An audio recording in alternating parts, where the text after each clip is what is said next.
20 के नतीजे घोषित हो गए हैं और इस वक्त हमारे साथ AIR रैंक 1 शक्ति दुबे मौजूद हैं। सबसे पहले शक्ति, हमारे तमाम दर्शक जो आपको देख रहे हैं, जो इंस्पायर हो रहे हैं, उन सबकी तरफ से ढेर सारी शुभकामनाएं। क्या कुछ कहना चाहेंगे? Thank you so much. अभी तो बहुत ही ओवरवेलमिंग है, इतना टाइम लगेगा थोड़ा सिंक इन होने पर। रिजल्ट कुछ घंटे पहले ही आया था, but thank you so much. अगर हम तैयारियों की बात करें, हम हर साल टॉपर्स से बात करते हैं, टॉपर्स का इंटरव्यू लेते हैं, यूपीएससी के तमाम स्टूडेंट से बात करते हैं। आपकी तैयारी क्या कुछ अलग रही या वही फॉर्मेट रहा आपकी तैयारियों का? कई टॉपर्स जो हैं वो बताते हैं कि पूरे दिन उनको पढ़ाई करनी पड़ती है, क्या उसी तरह से आपने भी पढ़ाई की है? आई थिंक ये तो सबको पता ही होगा कि UPSC one of the toughest exam है, तो मेहनत इसमें बहुत लगती है। बट ऐसा नहीं था कि आपको पूरे 16-17 घंटे ऐसे पढ़ाई करनी होती है। ऑन एन एवरेज अगर आप 8 to 10 आवर्स भी पर डे सीरियसली निकाल पा रहे हैं, आई थिंक दैट वर्क्स। तो मेरे लिए भी वही वर्क किया। Basic books, NCERTs, syllabus, previous year questions और मॉक्स, ये था। चाहे वो कोई भी स्टेज हो यूपीएससी का, I think this is something जो कांस्टेंट रहता है। अगर हम बात करें अटेम्प्ट्स की, तो कौन सा अटेम्प्ट था, कौन सा सब्जेक्ट आपने ऑप्ट किया था? ये मेरा 5th अटेम्प्ट था एंड मैंने जो सब्जेक्ट ऑप्शनल के लिए चूज़ किया था वो PSIR था, political science and international relations. 5th attempt तक आते आते हर कोई किसी के जो पेशेंस है वो जवाब दे जाती है, और हर किसी के शायद बस की बात भी नहीं है कि वो इतना ज़्यादा मेहनत करे या इतना कंसिस्टेंट रहे। तो क्या कंसिस्टेंसी ही इसकी की है, या फिर पिछले अटेम्प्ट्स की बात करें तो वो कौन से सुधार हैं जो इस बार आपने अप्लाई किए? I think just to stay in this preparation आपको एक इंटरनल मोटिवेशन तो होना बहुत ज़रूरी है।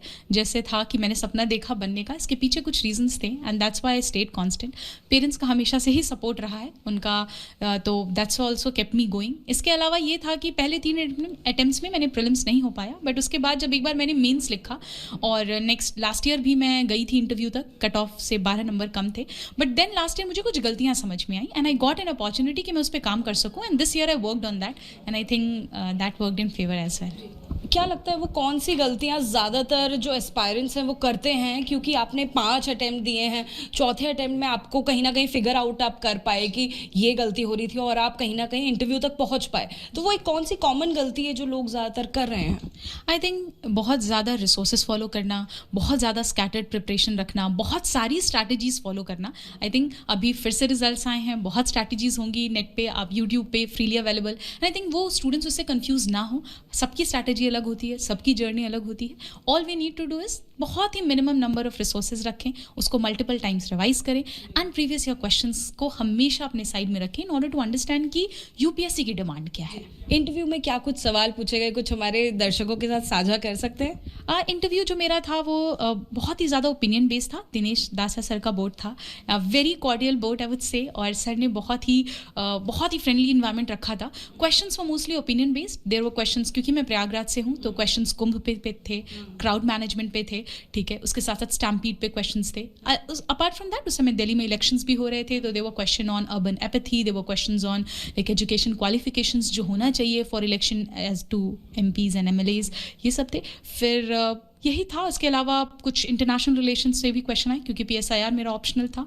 We talked about India and China, India and Bangladesh, तो वो इंटरनेशनल रिलेशंस पे भी क्वेश्चन थे, और हॉबी से भी इक्वली उन्होंने क्वेश्चन। शक्ति, ऐसा भी हुआ इंटरव्यू में कि कई बार आपको किसी सवाल का जवाब नहीं पता होता, तो ऐसे में पोलाइटली जवाब का ना कैसे दिया जाता है? क्या वैसा भी डर था, और क्या ऐसा जवाब आपने दिया, कोई किसी सवाल का जवाब अगर नहीं पता तो?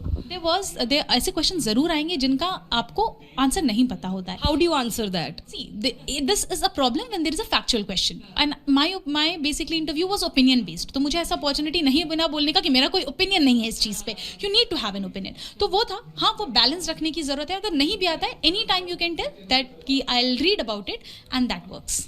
परिवार की अगर हम बात करें, पेरेंट्स आपके क्या करते हैं, घर में कौन कौन है, कैसे उन्होंने मदद की? हाँ, पेरेंट्स तो हमेशा ही उन्हीं का सपोर्ट रहा, that brought me here this 6 years जो पूरे हैं। पेरेंट्स, भाई बहन का ही सपोर्ट रहा है, and that really worked in my favour. Parents क्या करते हैं आपके? My father he is sub inspector in UP police, mother is a house wife. लगातार उनका जो आपका सपोर्ट। इस वक्त हम लोग क्योंकि वाजी राम एंड रवि में मौजूद हैं, यहाँ से आपने पढ़ाई की? मैंने प्रिपरेशन भी यहीं स्टार्ट करी थी और अभी 1 साल से मैं मतलब कुछ महीनों से मैं स्टूडेंट्स को यहाँ मेंटर भी कर रही हूँ वाजी राम एंड रवि में।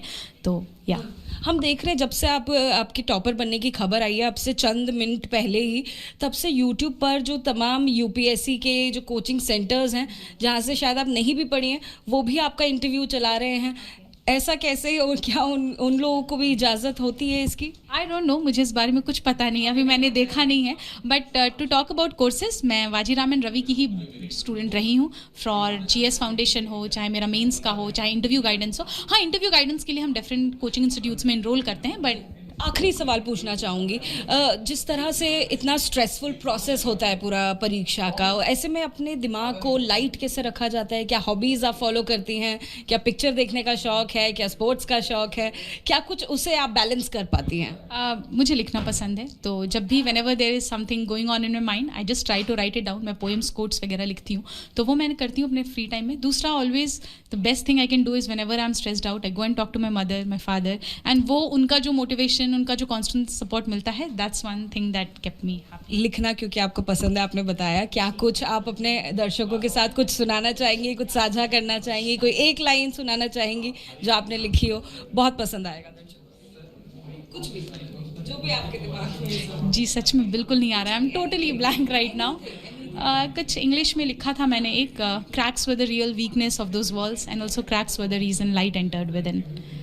क्या कुछ इसके बारे में कहना चाहेंगे? कि क्रैक्स जो होते हैं वो एक दीवार की सबसे बड़ी कमजोरी होती है, जिसमें क्रैक होती है, बट वही एक रीज़न होती है जिसकी वजह से रोशनी अंदर आती है कभी कभी। तो it's a concept of broken but beautiful. So वही मैंने। बहुत शुक्रिया हमारे दर्शकों से एबीपी न्यूज़ से बात करने के लिए।